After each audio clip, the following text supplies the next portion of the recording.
Hey guys, how y'all doing? The Weirdabull here. I finally did it. I finally killed the Abyss Watcher boss. Now this boss was literally one of the hardest bosses I've ever had to fight in one of the From Software games. You know, Dark Souls, Demon Souls, Bloodborne. It's a very tricky boss and it's taken me a lot of goes to do. I'm not really sure why. I think it's just because it's a humanoid shape boss and they're very quick and agile, which for some reason seems to give me all kinds of problems. So yeah, hopefully in this video I can go over a few things that will help you defeat this son bitch, because he's real badass, okay? He's really tough. So straight away I'm just going to point out, you can notice my health is pretty big. I did actually upgrade it a little bit. My stamina also is fairly large. You'll see it as well, the icons underneath my stamina bar. I've got and also I'm glowing red is because I've got a ring that increases my attack and my damage when my HP is full. I've also got a ring that increases Estus, so when I drink my Estus it will increase more of my health bar. And then I've finally got a stamina ring that increases regeneration of my stamina faster.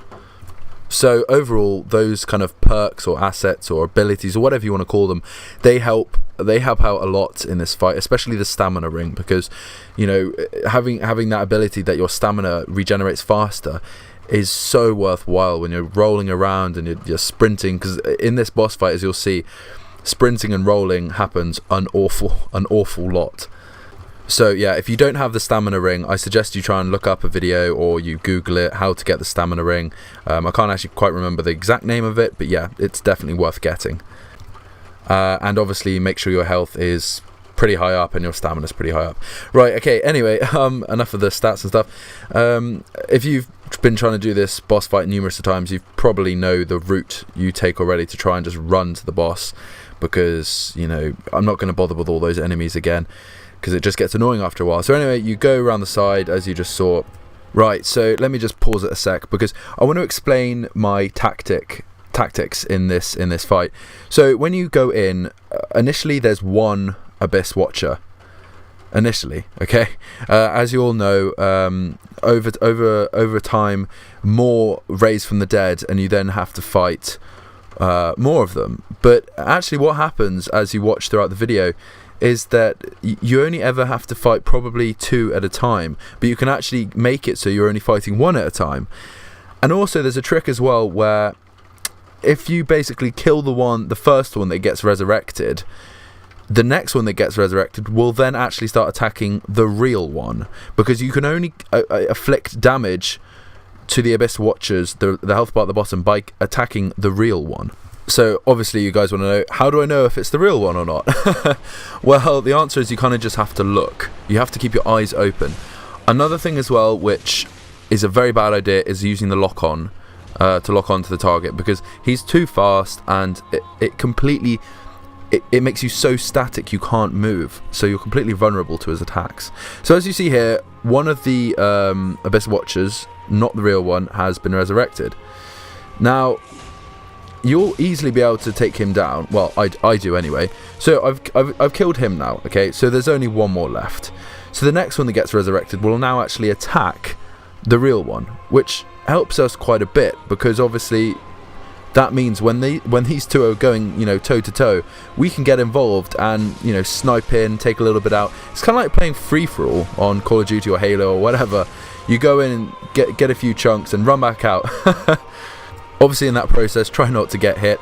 And as a rule, I only do 2 hits at a time. Never do 3, because you'll do the third one and instantly regret it. And also by doing 2, it obviously staggers them, but you're not too close to them, so you can run away. So as we see here, I think, yeah, see, this is one of the puppets, or the, you know, the non-real one. So again, we've killed him. Now this is the real one, but that is the I don't know, I just got confused. It's very confusing, but basically try and kill one that isn't the real one, and therefore that'll leave the other one to go against the real one, when you can go in and snipe like this, he says. But obviously you can get in the way and they'll go after you as well.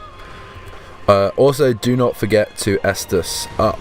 Very important. Right, as you can see here, there's 2, and for some reason it's always 2 that are kind of against you, and there's always a 3rd sort of lone ranger who's on your side. So you want to try and get that ranger just against the real one.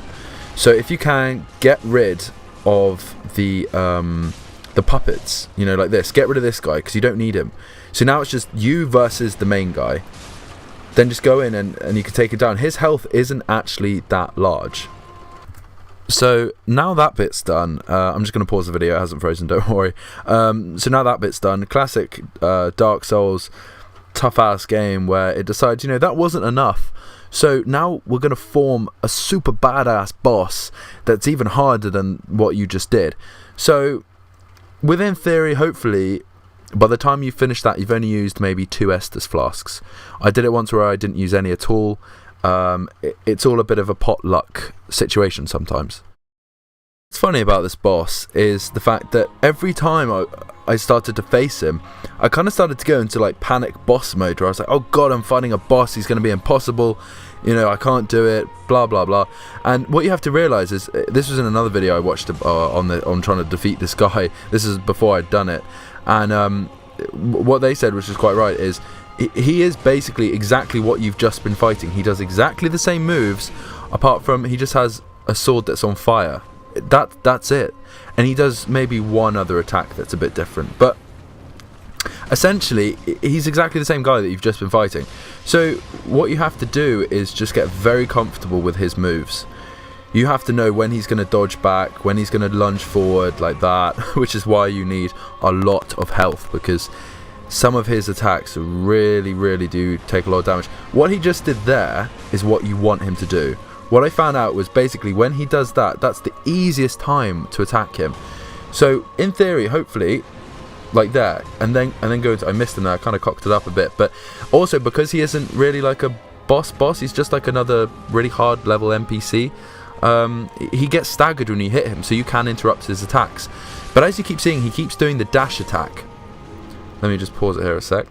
So you really want him to do the dash attack, because in order to get him to do that, by the way, you need to be kind of far enough away from him so that he feels like he can do a dash attack and come and get you. So yeah, try and get him to open up and do that attack, so then you can quite easily land hits on him. Another tip, like I said earlier on in the video, is don't lock onto him, because it slows you down an awful lot. And don't forget to use your shield. Don't lock on, use your shield, hold L1, make him do the dash attack, and then open up and you can get him. Don't go head to head with him, because you will lose, okay? And it's very odd at the end I couldn't activate the bonfire. Very strange. I think it was actually because there was an enemy in the doorway and I had to kill him. I've never encountered that before. Very weird. Anyway, thanks for watching, guys. I hope you enjoyed this video. I hope this video helped you. Let me know if you killed him, if you actually did it in the end. I was so happy when I did it. But anyway, yeah. Thanks for watching, guys, and I'll see y'all later.